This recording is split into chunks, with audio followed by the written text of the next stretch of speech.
The following program is being brought to you on the Voice America Variety Channel. For more information about our network and to check our additional show hosts and topics of interest, please visit voiceamericavariety.com. The Voice America Talk Radio Network is the worldwide leader in live Internet talk radio.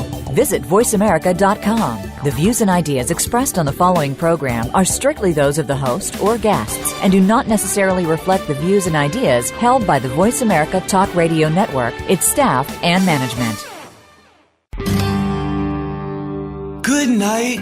Welcome to the Kathryn Zox Show. This informative and entertaining show will start your mornings off on the right foot. Here's your host, Kathryn Zox, your social worker with the microphone. To the ghosts out in the hall, the paint peeling off the walls. Good night.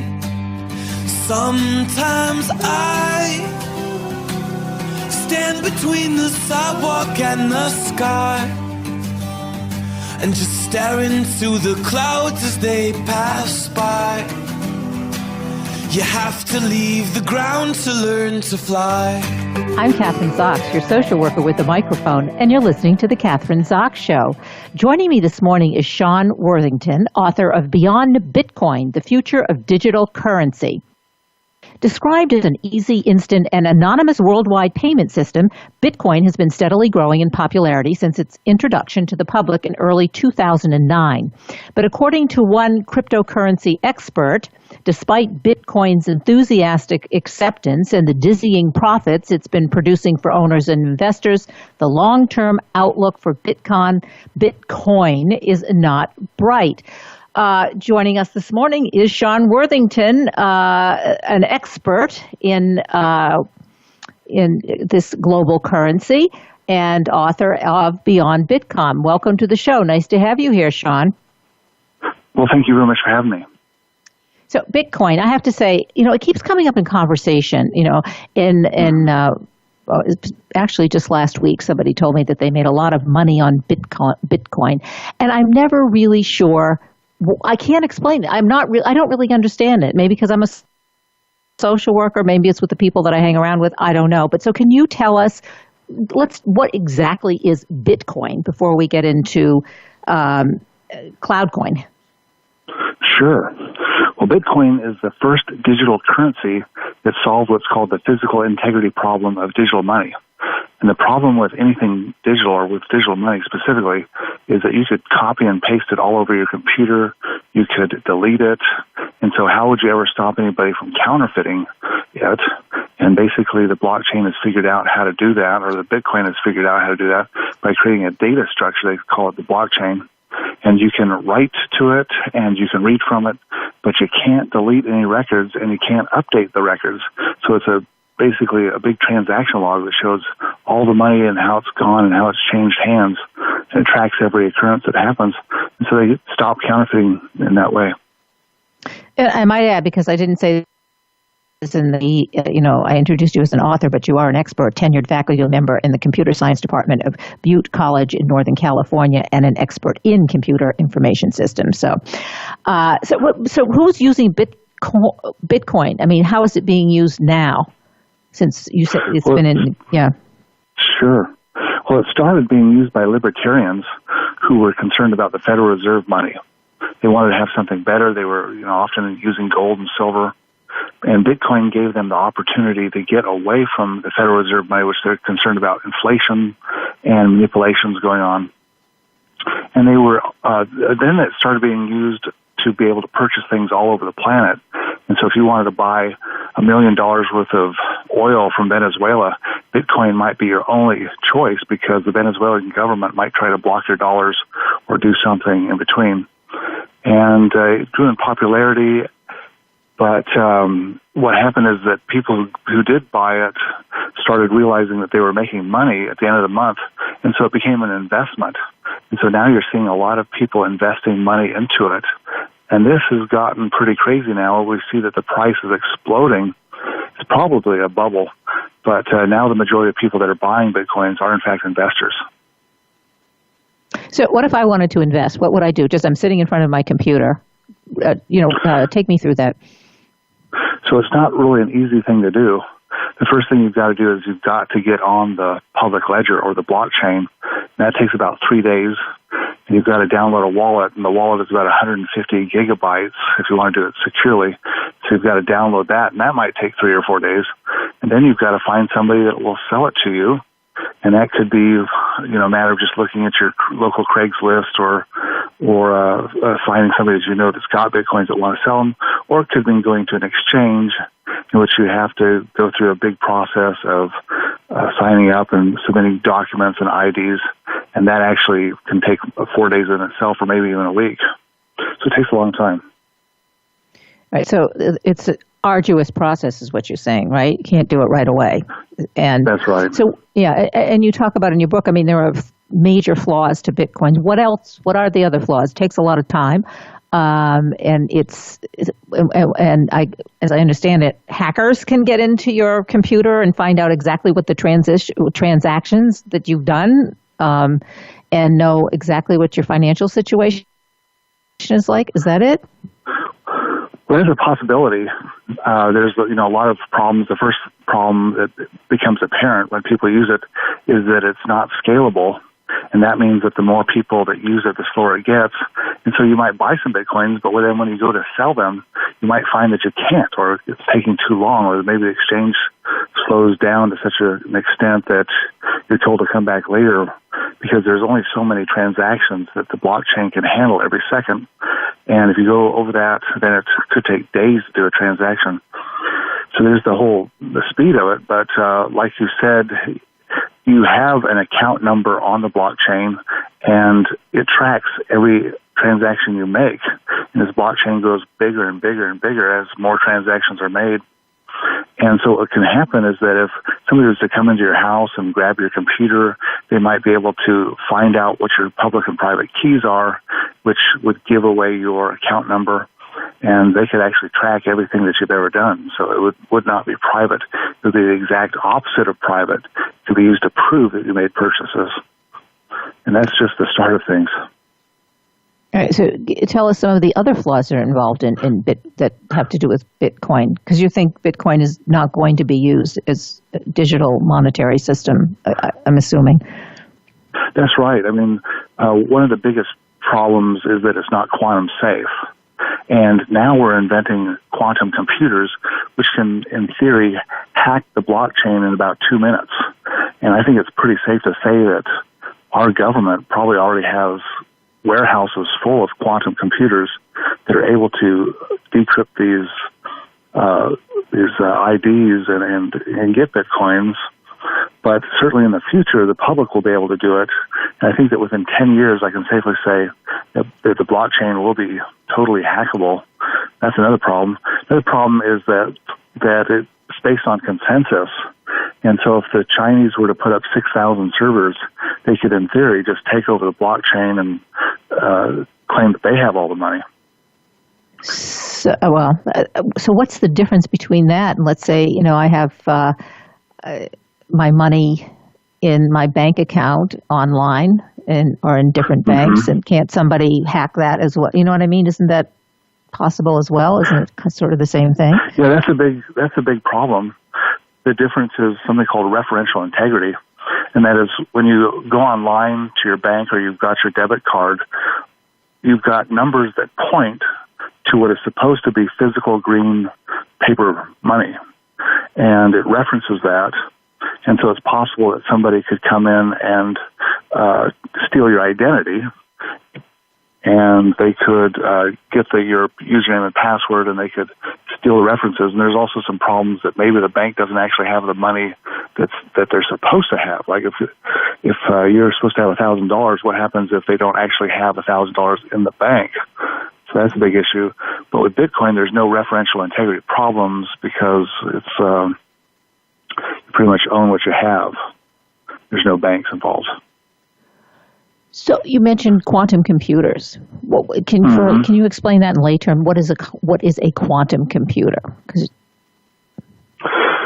Well, quantum computing is kind of like magic. It's unbelievable.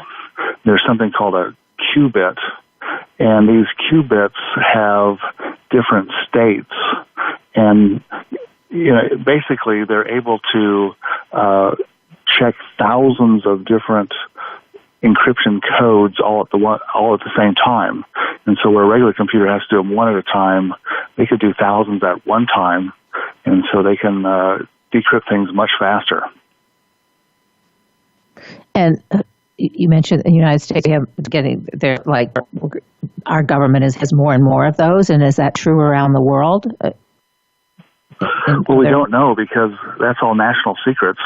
As far as we know, our country doesn't, our nation doesn't even have one of them. But we do know that IBM is manufacturing them, and you can buy them for $10 million. And we know that they are being manufactured in Canada. So if these private companies can make them and sell them, certainly the governments, the strongest governments who are very interested in cracking codes, would have them just for that purpose. Right. So we have some idea, I guess, of what Bitcoin is and what it can do and what it can't do. But now you're saying you have created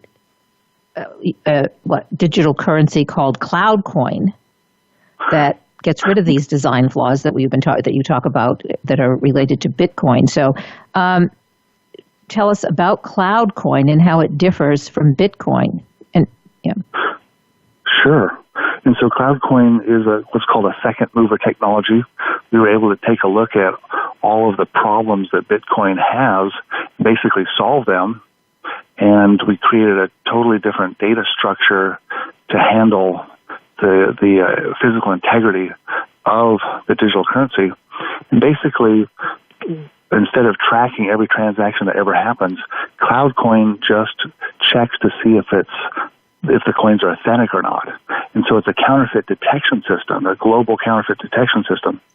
And so this allows us to have a money that transacts just in seconds, and it's 100% anonymous. There's no accounts required. You don't have to open up an account to get involved with it, so it's very easy to get started. In fact, if you go to a marketing site called digitalfrontiernews.com and sign up for their newsletter, they'll give you 5 free CloudCoins that you can try out, and you just receive them in your email. And so it's much faster, much more private. And if there was an Olympics among digital currencies, CloudCoin would just win everything, every contest. So I'm attributing this quote to you, but you've called it the world's most perfect currency. That's right. Is this something? Yeah. Go ahead. So I was working on my dissertation in computer information systems, and I was actually working on being able to identify dollar bills and being able to tell different denominations by object recognition. And I realized that monetary systems are just information systems.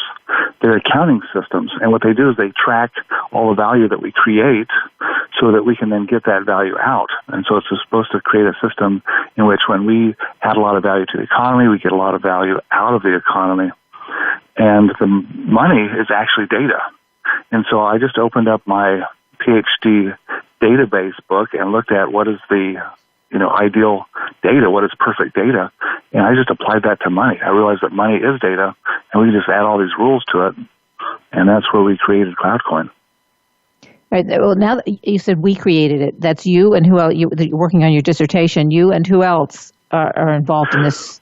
Well, I'm the one that invented it and patented it, but in order to implement it, we've had to have lots of people from around the world. So we've brought in system administrators, because the monetary system is an information system and it requires system administrators. And so we've got people in Russia and India and Taiwan, Japan, Colombia, all over the world that have created this network of counterfeit detection systems. Everybody's independent. They all have their own hardware. They have their own software. And they help to tell whether CloudCoins are real or not. So how do you recruit these people? How do you know? I mean, how do you know? I just like that they're legit. I mean, you're talking about all around the world, obviously, and as you say, in China and Japan and India. Yeah. So, I mean, how does that work? Well, we try to stay out of countries in which the people might get killed for doing what they're doing, like China. But online these days, you can recruit people all over the world from different websites. And you can look at like Microsoft, and they've got a list of all of their Microsoft certified systems engineers, and you can contact them from around the world. And you have LinkedIn, which allows you to contact people from all around the world. So it was pretty easy making contact, and once I explained the concept to them, it was easy to recruit them into the project. And we also gave them philosophical tests to see if they believed in good and bad, and whether they were basically libertarian in thinking, and that they wouldn't try to go in and change the data and play with things. So that's how that could be, yeah. That would be a pretty scary thing, wouldn't it, if they started doing that? I mean, yeah, it would. It would pretty much defeat the whole system. And so we have to make sure that we have people that understand that money is data and that want to make it work. And of course, every other digital currency has the same problem, except ours is a little bit different in that we are scalable, and that means that we start with a small amount of servers and then we start adding them on as the demand grows. And so at least to begin with, it's important that we have very good administrators. So now that you've reached this point, I mean, what's the next step in terms of CloudCoins? What are you going to do with it, or what do you hope to do with it? Well, we're still getting out of our infancy, and we have to create an exchange, and we hopefully will have that done in the next couple of weeks. And then we've got something called What does that entail? Well, I would just want to step back so we understand this, but like you have to create an exchange. What does that mean? How do you do it? And so people are going to want to take CloudCoins and exchange them into their local currencies, whether it be dollars or euros or yen or what have you. And we want to make that easy for people to do. PayPal is actually a monetary system. It's a private ledger system that makes it easy to do that. We want to do that as well. So we have to create exchanges, and we're in the process of doing that. It hasn't been done yet, but it just allows us to exchange CloudCoins for any other currency in the world. So that'll add a big value to CloudCoin. We also want to create merchant software that allows anybody to put CloudCoins into their software, because CloudCoin is the first money that can be imported into software. And so we're making some trial software that shows how that works, and code that people can just plug right into their website to make it happen. I mean, is it easy for just your average consumer to use this, or do you really have to be some kind of a techie kind of person, or or not? I mean, so we developed it so that it's basically JPEG images. And so if I want to give you money, I just email you a picture of money. And if you look at the money, you can see it's got a serial number, and every different JPEG has a different serial number. And you then import this into a piece of software that owns it. That means password own. It changes all the passwords so that only you know those passwords. And that's how you basically own it, is by changing the passwords so that only you know them. So what you're saying, it's a fairly simple procedure for anyone to do, is it? Yeah, you can send them on Facebook or email or Skype. It's designed to look and feel like money so that it doesn't seem odd or strange like Bitcoin, where you've got to have this so-called wallet, which is just a program with these crazy hexadecimal addresses that you've got to type in. It's nothing like that. You can just put it on a USB drive, and I can give you the USB drive, and now you've got the money. Or it's even possible for us to store the CloudCoins in our minds. We can use an algorithm that allows us to create passwords that we put in the money, and we can store these in our minds, and we can transfer them then through whispering or talking to people. And so it makes it really very private and perhaps even unhackable.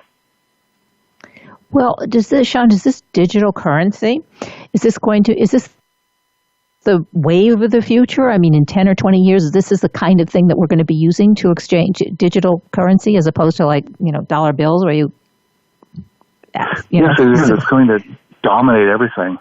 And the reason is because it's such a better currency. you're going to be better off by having it. If you've got this digital currency, it'll go up in value steadily, where other currencies will go down in value. And it's going to be a lot more convenient for you. You're going to be able to buy and sell things on your cell phone. And I don't think you're going to want any other type of money, even gold and silver. This allows you to buy anything on the other side of the planet, completely private, and you don't have to pay any bank fees or tariffs or anything like that. And this will replace, I'm just, this obviously is your opinion, but will replace our banking system? Absolutely. We won't need vaults or tellers or ATMs or anything like that. The whole banking system can pretty much go away because we can actually have our banks on a computer. We can have it where our computer sits and listens and waits for money to arrive in emails, and then takes ownership of that money. And our banks, we can set up Excel spreadsheets where it automatically pays everybody that we want it to pay. And we will not need banks except for if we want to get interest. We might want to take any extra savings that we have that we're not spending. We might want to then send that to an investment bank so that they can make loans on it. We can receive some interest. But besides that, the banks aren't going to be necessary anymore. And, of course, the banks are threatened by this. Let's talk about the threat, because I was thinking about is the precursor to all of this, when you wire money, for instance. That's kind of like a basic, right? Or you can pay your bills online, or is that just was kind of the very beginning of doing doing digital currency, I guess?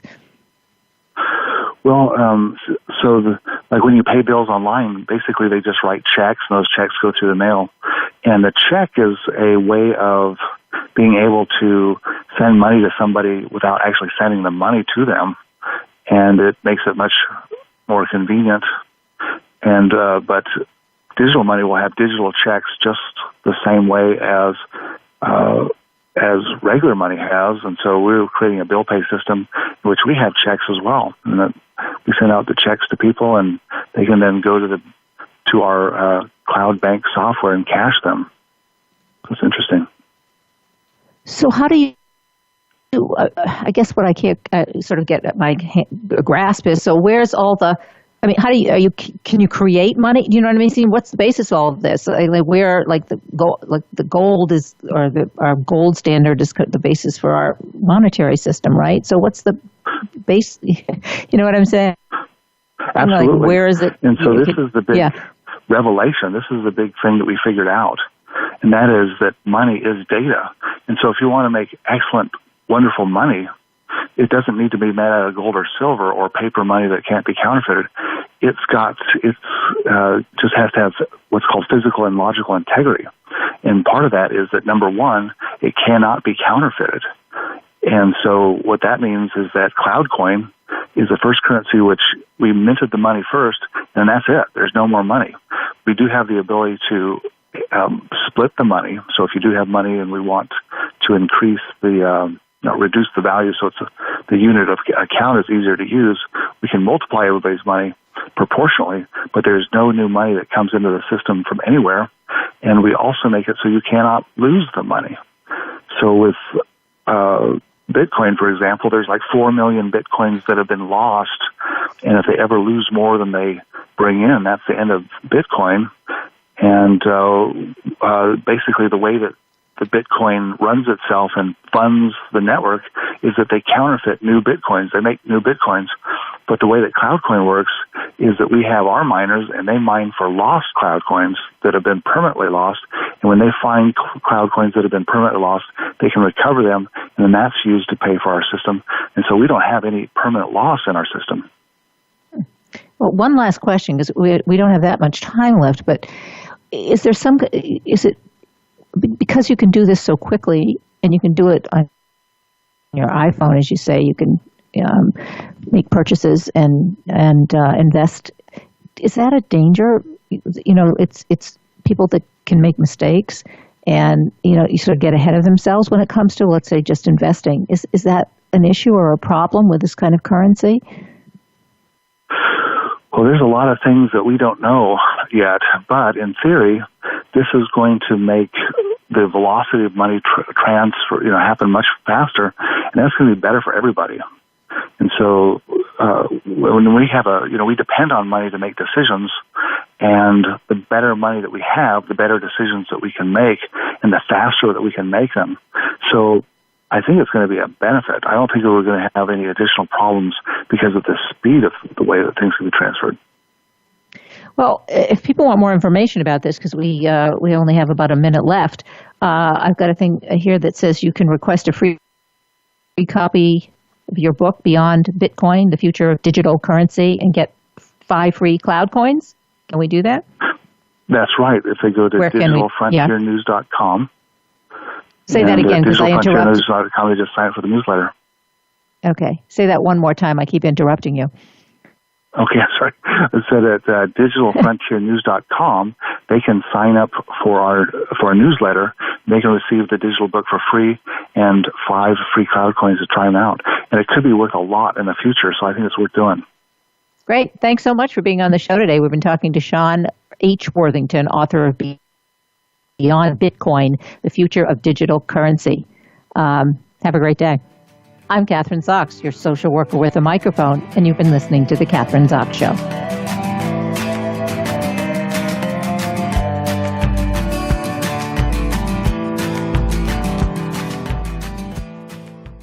Become our friend on Facebook. Post your thoughts about our shows and network on our timeline. Visit facebook.com/Voice America. The Voice America Live Events channel is here now to showcase your corporate, individual, or organization's live event. Visit voiceamerica.com/live events to see all of our past live events and find out more. Whether it's a multi-day conference, special speaker, or single-day event, we've got everything to make your event a success. We can do a few hours or a few days. For more information about taking your event to the next level, call Jeff Spinard at 480-294-6417 or email info@voiceamerica.com. Again, that's Jeff Spinard at 480-294-6417 or send us an email to info@voiceamerica.com. Voice America is where you are and where you want to be. Join us around the globe as we broadcast live from some of the most interesting events available. Don't forget to view all our live events, including on-demand access to past events that you may have missed by visiting voiceamerica.com/live events. If you think you've seen online TV before, let us surprise you. VoiceAmerica.tv is online now. The leader in live internet talk radio has done it again. Multiple channels, a state-of-the-art viewing experience, live and on-demand programs streaming 24 hours a day. It's exactly what you want, when you want it. VoiceAmerica.tv. From health and wellness to business, sports, and everything in between. Discover our new world. Visit VoiceAmerica.tv now and experience the future of online television. VoiceAmerica.tv. Have you become a member yet? Sign up now to become a member of Voice America. It's always free and easy. Plus, you get to take advantage of some great member benefits. Get unlimited access to millions of hours of on-demand content across all of our channels. Keep track of your favorite episodes, shows, and hosts in your own customizable library. Find out what shows you might be interested in based on your favorites. Plus, you get insider access with our newsletter. Membership gives you more. Sign up at voiceamerica.com and click register at the top right. Stimulating talk gets those synapses in the brain firing really fast. All the time. The #1 internet talk station where your opinion counts. VoiceAmerica.com. You're listening to The Kathryn Zox Show. If you would like to join our conversation this morning, call now. The toll-free number is 866-472-5788. That number again is 866-472-5788. I'm Kathryn Zox, your social worker with a microphone, and you're listening to The Kathryn Zox Show. Joining me this morning is Diane Sherry Case, author of Right for Recovery, Exercises for Heart, Mind, and Spirit. When Diane Sherry Case started teaching teenagers in prison, she encouraged her students to use creative writing. Through journaling, she discovered that many of the inmates, all triple felons, were victims of abuse. She unlocked a healthy creativity in them and is now using that power to inspire others. Diane has a rich and varied career in the arts, beginning as a child actor, best known for her role is Lana Lang, the first superhero's first girlfriend in Superman. And she's also the author of countless short stories and 2 novels. Welcome to the show. Nice to have you here, Diane. It's good to be with you. All right. So you're a writer, an actor. You are definitely been involved in the arts for many years. And here you go into prisons, I guess, teaching teenagers and finding out that in order, I guess, to help them sort of be able to express themselves, you encourage them to use creative writing. How did that begin? When did you discover that? And what was the purpose initially when you went into these prisons teaching these teenagers? What was your goal initially? I had been writing for a long time, and I was teaching writing at a private school and realized that it was healing for the kids. And so I started designing my exercises to be more geared towards healing and to be... and then I was asked to teach at prisons. And in the meantime, I went back to school and got a master's in psychology. And that enabled me to gear a lot of the exercises to psychological principles. And I just discovered in the prisons that the kids a lot of them had never really told their stories. And I allowed them to destroy the paper if they wanted to write privately. But it was just so good for them to get out their secrets. And a lot of them then wanted to share. And what I discovered in many of the cases is that the kids had been abused in the same way that their crimes resembled the abuse they had suffered as children. Some of them were sexual crimes, some of them were violence. And they mirrored what they had been through as children. And so this was the first time the kids were really able to put together the cause and events. Well, it's interesting. You started with, you're saying, with kids in private schools. And then you're kind of doing a 180 to kids in prison, which is interesting because it would seem to me that's a different demographics in terms of the experiences that these kids have had. But yet it was quite a shock. Yeah. I mean, as a social worker, I've had more experience with adult prisoners, not children in prison, but these are teenagers, I guess, right? Yeah, they were about 15. Yeah. What were your expectations? Because as I'm saying, I just want to, you started out working with these private school kids and then you go to a prison. Their response to you had to be very different than the response perhaps that you got when... Yes.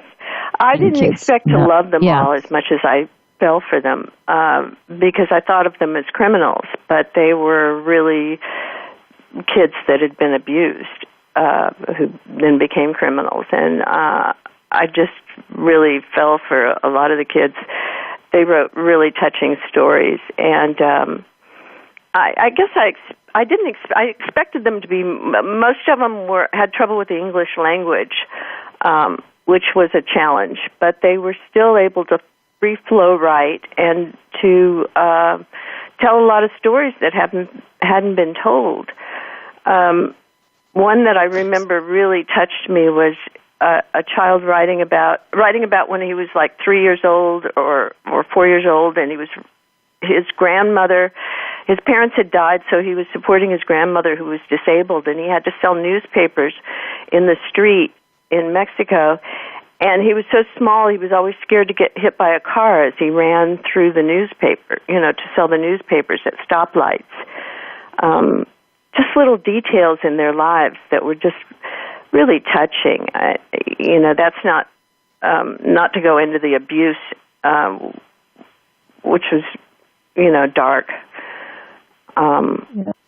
Those stories are very dark, and I guess I wonder how you got those kids to trust you so that they could sit and write their really traumatic stories and trust that you were going to be okay with those stories and with them. It was amazing. I think they were all really kind of dying to get it out, and a lot of them did. I gave them the opportunity if they wanted to share them out loud or share them with me, and a lot of them did. And I think that's really valuable, too, because you have a witness. It's like confession. and it was a safe place. I was guaranteed that it would be a safe place for them to write and not have consequences for what they wrote. Discuss the process with us. I mean, I'm always interested in, like, they trusted you, they wrote their story, you were there, you were a witness, it was a safe place. You had already gotten a degree in psychology, besides being a writer. Once they wrote their story, then what happened, though? What happens after that? What's the outcome? They write the story, they've sort of spilled their guts to you in writing. Then what? Well, sometimes I got letters after I stopped teaching that their lives had turned around. A couple of them. I didn't keep in touch with many of them, but I did get forwarded a couple of letters, and that was really touching. The process of teaching them, I use exercises that are based on creative writing exercises. So it's not just telling you to write your story, which is sometimes daunting. And I also instruct them that they don't have to use punctuation or complete sentences or even worry about spelling. And that way you can free flow write faster than you can think. So my idea isn't to get your thoughts on paper, it's to get your subconscious and your heart on paper. If you write faster than you can think, sometimes you surprise yourself and go, whoa, I didn't realize that was in me, or I didn't realize I felt that way. And that's a really interesting therapeutic process. If I was to do it in retrospect, I think it's really good when you're dealing with really intense, heavy abuse and stuff to have a therapist to then bounce it off of it. The writing hurries therapy along because it brings up so much stuff. But in a class setting, if it's really intense stuff like that, you want to be, it's fragile. Yeah, and they're vulnerable. And so I was glad I had the training. Yeah, it would seem to me you would need that, but also that you would also want to have follow-up with counselors or social worker or whomever, because, this is, for them, may be just the beginning when they were able to ever acknowledge those feelings, is what you're saying. One of the things that you say is that, and I wonder why unused creativity can be harmful and how to express it constructively. Oh, yeah, I always say if your imagination doesn't use you, if you don't use your imagination, it will use you. And that is in the form of obsession or dark thoughts, or most people are creative by nature, and one of the delights of using these exercises is that literary talent is actually quite common. And so often people are surprised and their creativity is awakened. And that's an exciting process. I always tell my students to do something in a creative realm every day for 10 minutes. It really enriches your life. And I have a lot of lawyers that take my course and people that have written all their life but haven't done it creatively. And it really is exciting for them to experience that delight in surprising themselves. And we're talking about with the prisoners, with the teenagers who suffered abuse, we're talking about trauma. So I'm assuming that, and you mentioned the lawyers or anybody who takes your course, I guess, if you were able to, it's sometimes easier to express trauma in writing rather than maybe verbally, or at least in helping to acknowledge that whatever it was happened to you and that can improve your mental health. I think so. I think you get to deeper places by writing. I think because when you're talking, you're thinking. And I think sometimes you really do excavate a little deeper by writing. It's also private, so you don't have to be in confession. You can do it and then decide later if you want to burn it or share it or tear it up, in the case of the prisoners, or share it. You can also write it and stop in the middle and put it down and come back to it, which is different than if you're, And you can process your emotions that way. It's also a therapist that's always there. Once you learn to do that, you can do that for the rest of your life. And when you need to work through a problem or you have something you're stuck with, you can write about it. You can write letters to yourself from your older self to your younger self. You can write letters to your lost loved ones. You can write lists of things you love, things that you like about yourself, things that your senses, things that smells you like, tastes you like, feelings you like. These kind of things make you more mindful in everyday life. And it's a delightful process. I've always journaled. My love of journaling is what I guess brought me to do this. And I believe that art saved my life. When I was a child, the first acting job I was cast in was a role called The Brat in a TV series, and I was in my home. You didn't express anger. I would get hit if I expressed anger in my house. It just wasn't allowed. And I got to kick people in this series. They had shin pads on, and so I discovered that I could express my anger through art, and that saved me in a lot of ways from a difficult childhood, that I had that outlet. And I also wrote in my journal all my life. And I think that did me as much good as therapy. Well, you talk about that, your own trauma, your own loss. You said that artistic expression has sustained you through that. You mentioned that you got hit if you expressed any kind of anger. Were there any other real any traumatic events or other losses in your life that being able to express yourself, to write, really helped you through it and made you more mindful? I'm a box of trauma.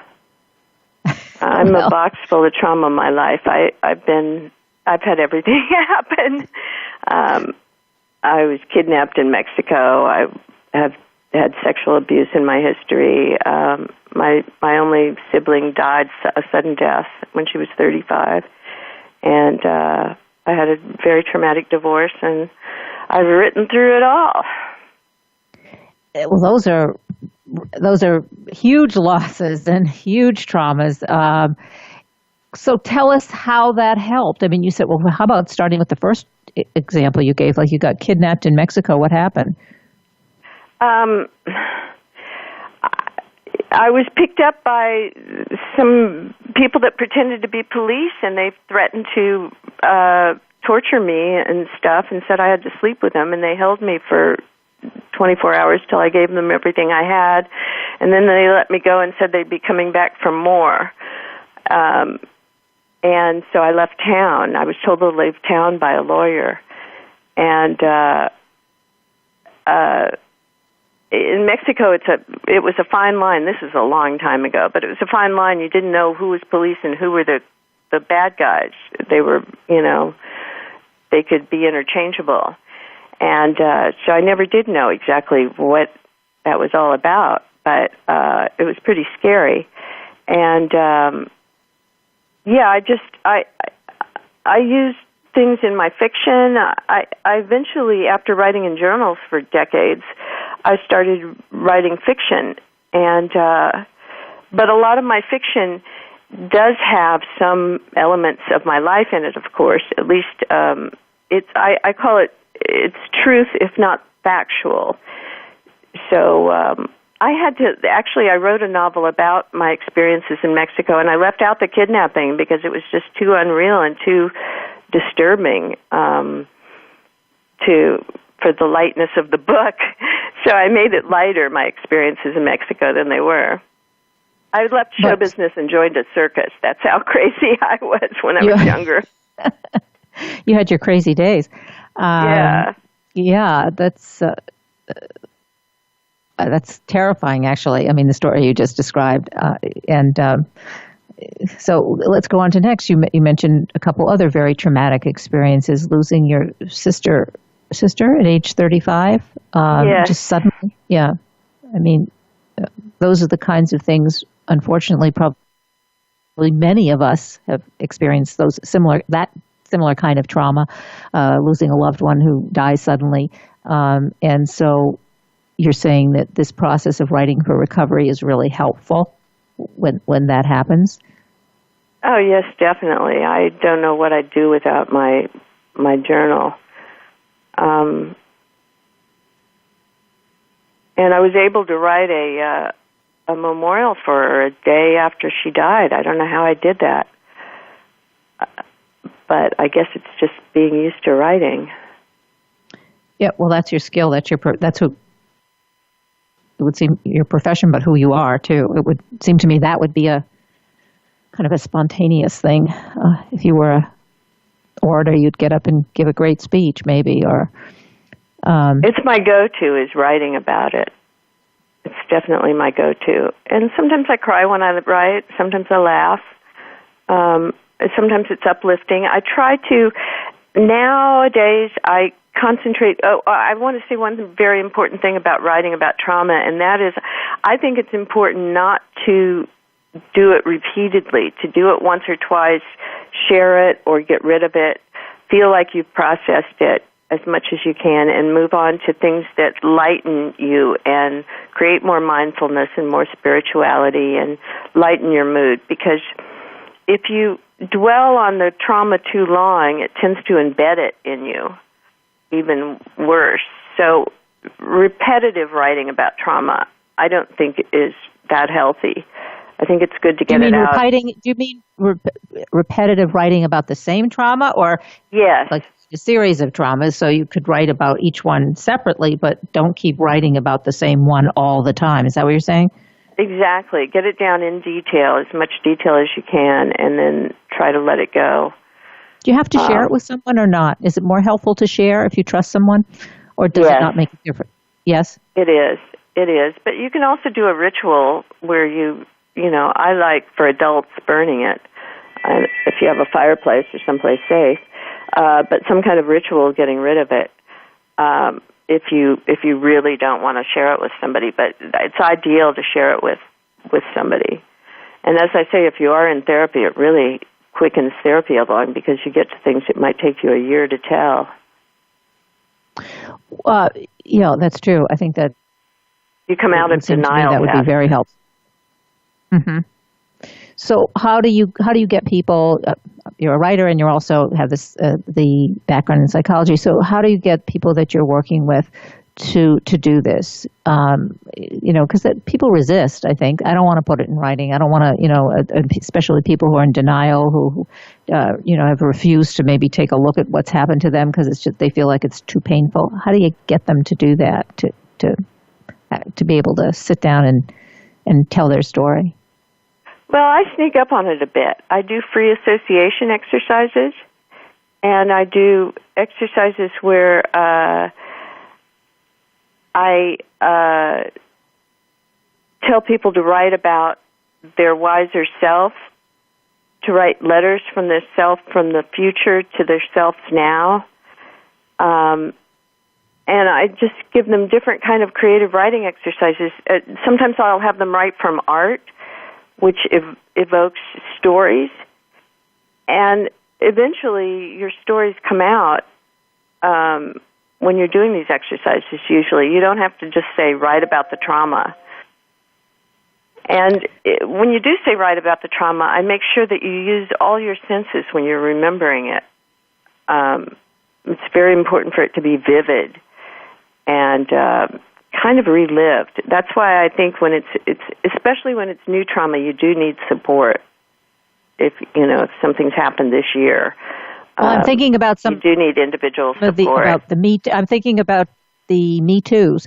All that's coming out with all the women who have been abused and who have never told their stories, and are beginning to do that. It would seem to me that this would be a vehicle for those kinds of stories as well, for the definitely sexual abuse or harassment and all of that.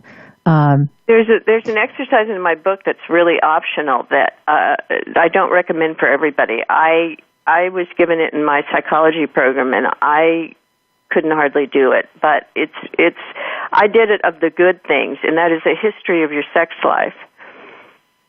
It's interesting to see where you've gone with that and how you've changed in your viewpoints and stuff towards sex and how you feel about it.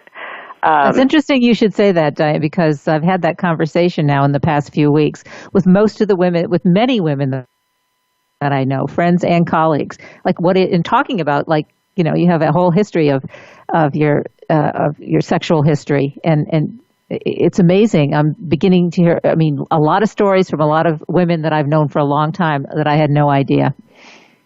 Yeah, I think it's a huge percentage of us have suffered some kind of harassment. And being in show business as a young teenager wasn't great. No. Did you know Harvey Weinstein? No, but I knew others. Similar. Pardon? Similar types of yes. Characters. Yes. Yeah. Horrible things. One big director showed me kiddie porn. I've been haunted by it all my life. And I've written to him and actually sent it because the other perpetrators died before I ever did anything about it. So I've actually confronted this guy. And what's his response, or has he responded? Oh, his first response, I sent him a second letter because I was so irritated by his first response after mulling on it for several months was, well, I don't remember that. That's why I quit drinking. I'm an old man. So it really wasn't remorse. He was a very powerful man in Hollywood, but I haven't heard other people come out, so I can't really come out. I can't. You're kind of stuck legally unless you want to pay legal bills for possible slander suits, because if you come out and nobody else does, he could say you're lying and you have no proof. Yeah, well, that's it. He said, she said, I guess. Which, as you say, then you have to get into legal battles and you can bankrupt yourself. Yeah. So it's kind of, I really admire the women who have come out, especially the ones who initiate and then everybody follows. That's amazing. Yeah, I think that will precipitate a lot of change, and I think it's obviously really positive change. Only a couple minutes left, so I